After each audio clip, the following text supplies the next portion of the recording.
तर मग हा व्हिडिओ अशा विद्यार्थ्यांसाठी महत्त्वाचा आहे ज्या विद्यार्थ्यांनी आत्ताच 10वी बोर्डाची परीक्षा दिलेली आहे आणि ज्या विद्यार्थ्यांचा आत्ताच 10वी बोर्डाचा निकाल लागलेला आहे। तर विद्यार्थी मित्रांनो, मी अशी एक महत्त्वाची इन्फॉर्मेशन या व्हिडिओच्या माध्यमातून तुम्हाला समजावून सांगणार आहे, जे की तुमच्या ॲडमिशनच्या संदर्भात असणार आहे। तर बघा, हे एक महाराष्ट्र शासनाचं जे काही परिपत्रक आहे ते जारी झालेलं आहे, जे की शिक्षण संचालनालय माध्यमिक व उच्च माध्यमिक महाराष्ट्र राज्य यांच्याकडून जे काही जाहीर झालेले हे जे काही परिपत्रक आहे ते आहे तुमच्या इयत्ता 11वी ऑनलाईन प्रवेश प्रक्रिया सन 2026-27 या संदर्भात। तर विद्यार्थी मित्रांनो, ज्या विद्यार्थ्यांनी आत्ताच 10वी बोर्डाचा निकाल लागलेला आहे, ज्या विद्यार्थ्यांचा आत्ताच 10वी बोर्डाचा निकाल लागलेला आहे, अशा विद्यार्थ्यांना आता 11वीचं ॲडमिशन जे आहे ते ॲडमिशन घेण्याची जी काही प्रोसेस आहे ती आत्ता सुरू झालेली आहे।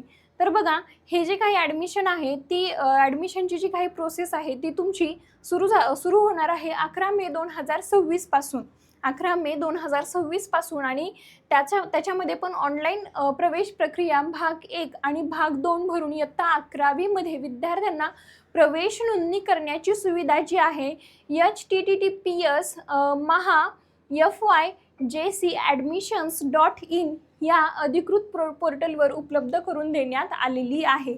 तर मग बघा, अशा प्रकारची ही जी काही वेबसाईट आहे या वेबसाईटवरती जाऊन तुम्ही काय करायचं आहे, तुमचा फॉर्म जो आहे तो त्या ठिकाणी फिल करायचा आहे। ठीक आहे, मग याच्यावरती जाऊन तुम्ही काय करणार, तुमचा फॉर्म भरणार आणि देन जी तुमचे जे काही परत राऊंड असतील ते राऊंड लागतील। मग त्याच्यामध्ये तुमचे 3 राऊंड असतील, म्हणजे त्याच्यामध्ये तुमच्या 3 नियमित फेऱ्या असतील आणि ओपन टू ऑल एक 4थी पण फेरी जी आहे ती त्याच्यामध्ये असेल आणि मुलींसाठी एक विशेष 5वी देखील फेरी आहे। बघा, याच्यामध्ये एक महत्त्वाचं आहे की मुलींसाठी एक विशेष 5वी फेरी यामध्ये तुम्हाला देण्यात आलेली आहे। मग पुढे बघा, याच्यामध्ये जी काही ॲडमिशनची प्रोसेस आहे त्याच्यासाठी तुम्हाला 10 मे रोजी विद्यार्थ्यांचा जो काही ऑनलाईन जो आहे तो अर्ज सादर करण्यासाठी तुम्हाला जी काही वेबसाईट आहे ती ओपन राहील। देन भाग 1 जो आहे म्हणजे 13 मे रोजी तुम्ही फॉर्मचा जो काही भाग 1 किंवा जो काही पार्ट 1 आहे तो तुम्ही भरू शकता। त्याच्यामध्ये तुमची पूर्ण शैक्षणिक जी काही माहिती आहे, म्हणजे तुमचं जे काही एज्युकेशनल क्वालिफिकेशन किंवा तुमची जी काही मार्कशीट वगैरे असेल त्या ठिकाणी तुम्हाला त्या अपलोड करावी लागतील।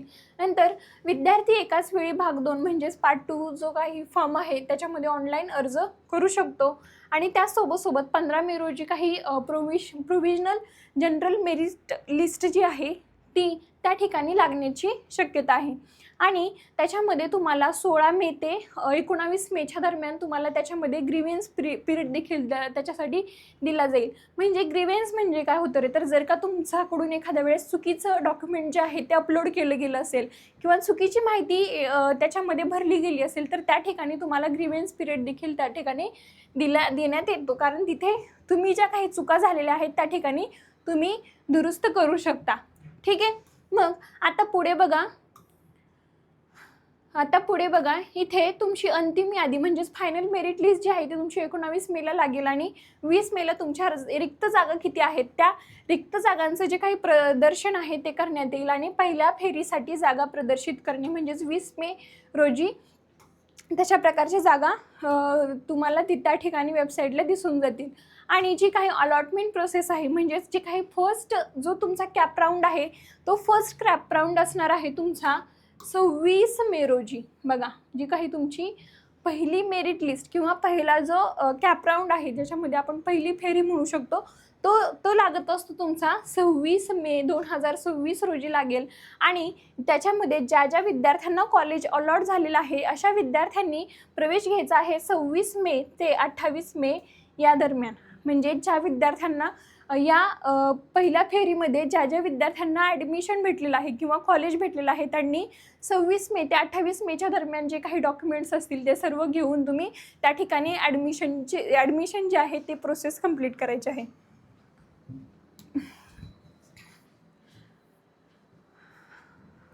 आता बघा, पुढे आहे तुमचं रिक्त जागांचं जे काही प्रदर्शन आहे ते नंतर त्याच्यामध्ये 29 मे रोजी करण्यात येईल आणि नंतर 30 मेला जे काही तुमचं दुसऱ्या फेरीचे वेळापत्रक जाहीर करण्यात येईल। म्हणजे दुसऱ्या फेरी कधी लागेल हे ह्याच्यामध्ये तुम्हाला समाविष्ट करून दिलेलं नाही। ठीक आहे.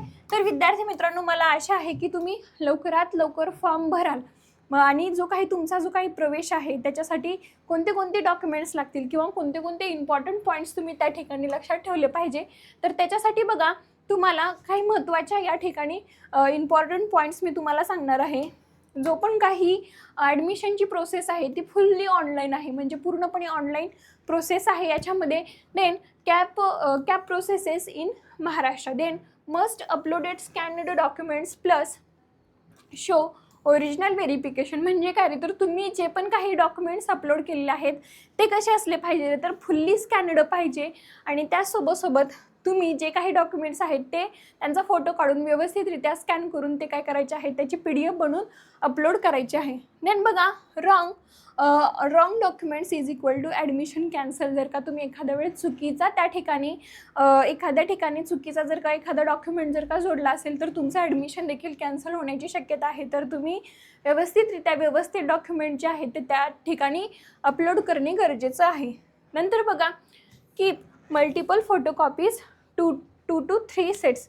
म्हणजे तुम्ही आत्तापासूनच तयार करून ठेवा. तुम्हाला वेगवेगळ्या प्रकारचे जे काही आयडेंटिटी साईज जे काही फोटोकॉपीज आहेत त्या आत्तापासूनच तुमच्या रेडी असणं गरजेचं आहे. ठीक आहे. मग आता याच्यासाठी आपल्याला ॲडमिशन घेण्यासाठी कुठले जे काही महत्त्वाचे डॉक्युमेंट्स आहेत ते तुम्हाला या ठिकाणी दिलेले आहेत.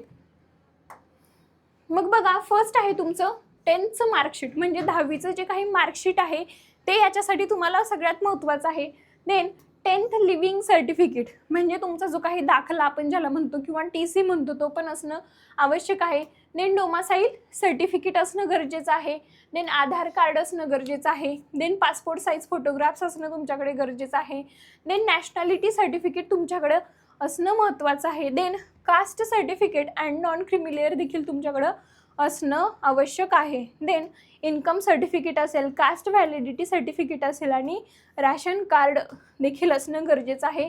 याच्यावरती तुम्हाला आपले जे काही ई-सारथी ऑनलाईनचे जे काही फाउंडर आहेत राहुल सर, यांचा जो काही व्हिडिओ आहे त्यांनी त्याच्यामध्ये देखील कोणते जे काही डॉक्युमेंट्स आहेत ते लागणार आहेत ते त्यांनी त्या व्हिडिओमध्ये सांगितलं होतं, जेणेकरून तुम्ही आधीच हे जे काही डॉक्युमेंट्स आहेत ते तुम्ही काढून घ्यावे. बरोबर. जर का कोणाकडे यामध्ये याच्यापैकी कोणाकडे एखादा जरी डॉक्युमेंट नसेल तर तो लवकरात लवकर काढून घ्या, कारण ऑनलाईनची जी काही प्रोसेस आहे ती आत्ता लगेच तुमची म्हणजे सुरू होईल 2-3 दिवसात. तर लवकरात लवकर हे जे काही डॉक्युमेंट्स आहेत ते काढून घ्या आणि तुमचा जो काही प्रवेश आहे तो लवकरात लवकर निश्चित करा.